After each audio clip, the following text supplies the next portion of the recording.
chips are down. Call on Mumfie when you need defending. Braver than a bulldog, brighter than a clown.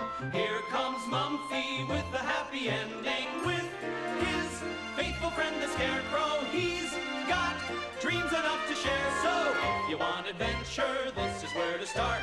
If you need a hero who can play the part, the little pachyderm with the great big heart. Determinedly searching for Mumfie, Scarecrow drew nearer to the lighthouse at the bottom of the sea.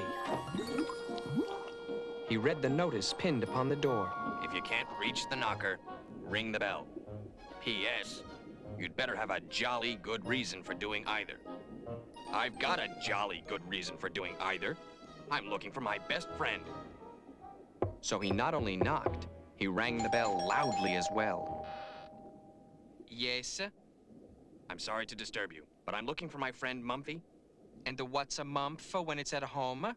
It's an elephant. Only very little, stands on 2 legs, and wears a pink jacket.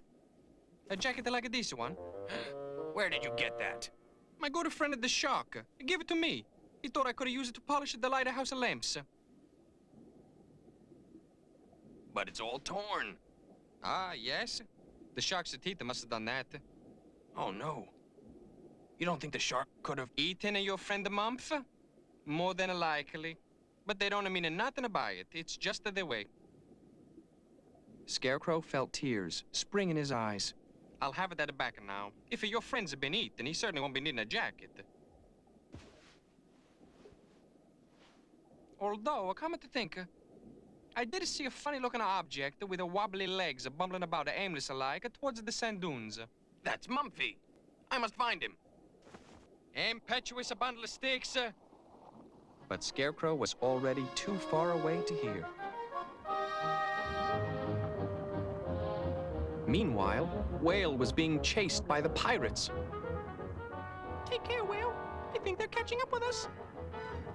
I'm doing my best. Steady yourself, Pinky. This will be a deep dive.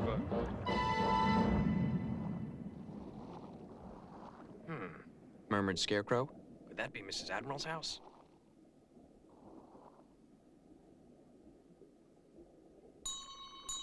And it was. Scarecrow!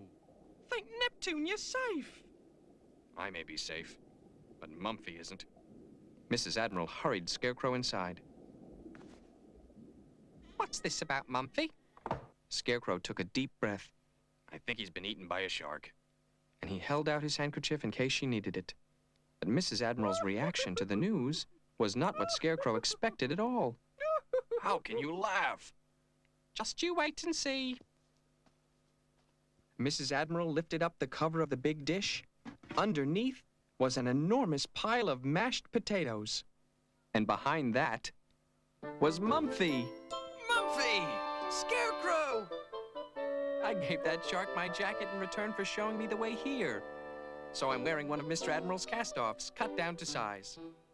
Now sit down and have your supper. All the excitement had made them very hungry. And Mrs. Admiral had made the mashed potatoes just the way Mumfie liked them. Creamy, white, and fluffy. Like the sheets in the bedroom where they were to sleep that night. Mrs. Admiral had also altered 2 pairs of her husband's pajamas. Mumfie didn't want to be ungrateful, but he kept wishing she'd altered them just a little bit more. They're rather floppy. Better to be floppy than too tight and pinching. I hope you won't find the room too stuffy. We can't open the windows in case the fish get in. But Mumfie and Scarecrow said they were sure they'd both be very comfortable. So she wished them good night, and they both got ready for bed.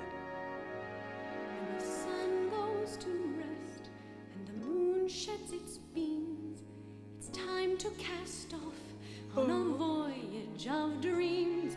Your bed is your boat, the sheets are your sails, the walls of your bedroom protect you from gaze. When your eyes stop to droop and your prayers have been said, you pull back the covers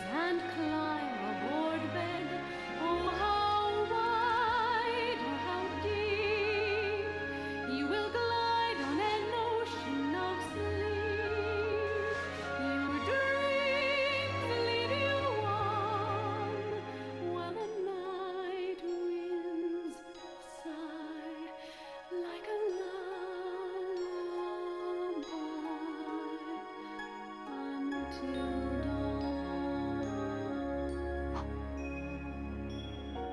This is a real adventure for me. You mean being underwater? No, sleeping in a real bed. I've only ever slept in a hammock in Whale. And before that, standing up in the middle of a field. Mumfie thought it must be very hard to sleep standing up. This made him snuggle even further into the sheets. We must find Whale tomorrow, and the Queen's jewel, and maybe even the Admiral.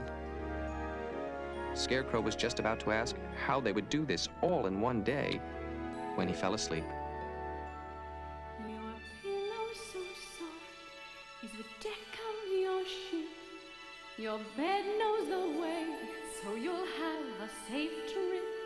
Your crew numbers one, that sailor is you. Your captain and bosun and cabin boy too. So turn out the light at the end of the day, and quick as a wink you'll be drifting away. Oh, how wide, oh, how deep, you will glide on an ocean of sleep.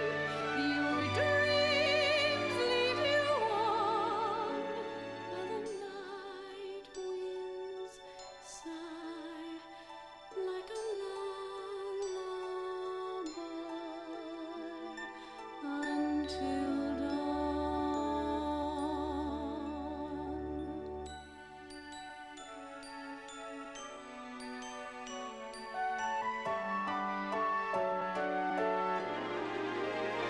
Oh, how wide, oh, how deep, you will glide on an ocean of sleep.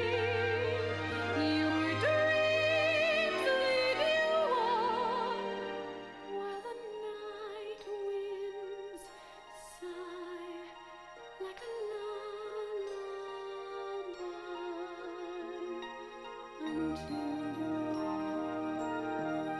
Beyond the bedroom window, the real ocean hugged the little house all night long, whispering the many secrets an ocean shares only with itself.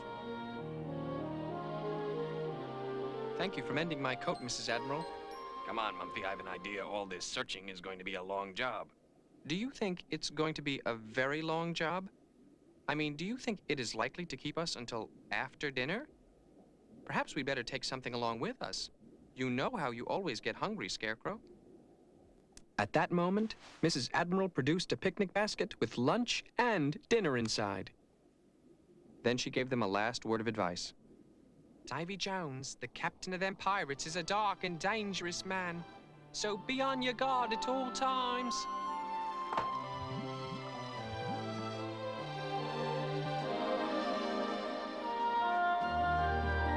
Look, Scarecrow. There's a lot of big sponges growing over there.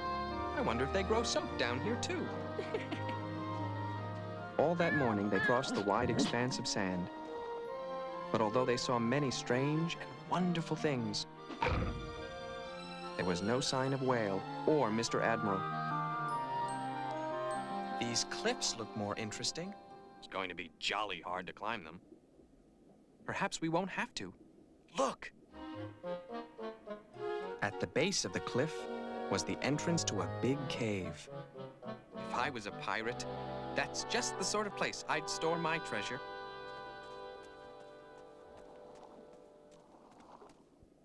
As they drew nearer, they both knew that Mumfie was right.